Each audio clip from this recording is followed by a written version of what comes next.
Hey guys, welcome back to another episode of Nate's Suggestions and Ideas.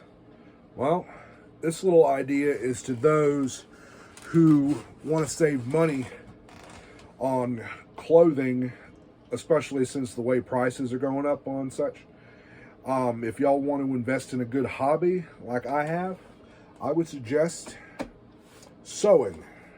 Now, I would suggest doing both learning how to sew by hand and to learn to sew on the sewing machine. Now, it's not too difficult to learn, but for y'all who are still going to school, especially in high school, I would recommend taking the class in home economics.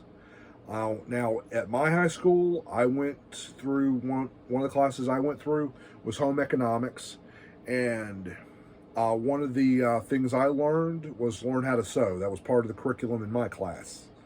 We learned how to both sew by hand and to learn to sew on the sewing machine.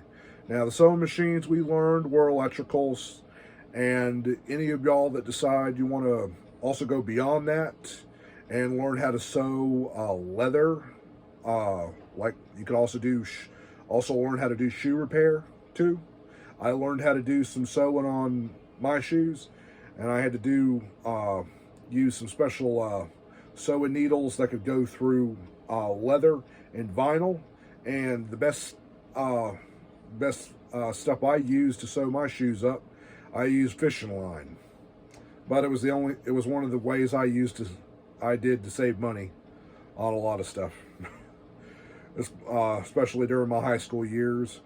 And it also is good to sew up backpacks or those cloth binders that you would also take that I also used to take like to middle school, because one of the schools I went to didn't allow backpacks. They only allowed binders to carry our stuff in. But that was many years ago. Rules have changed and such. But I would recommend sewing to y'all. And another thing too, you could also use it for those who like to cosplay. Heavily recommend it. You can sew just about anything on a sewing machine, as long as you have the right style needles and the right style machine that you can use. Or you can sew by hand. It's either or you can just do both. That's what I do a lot of the times. Well, catch y'all later. I hope this suggestion helps y'all. Catch you later. Bye.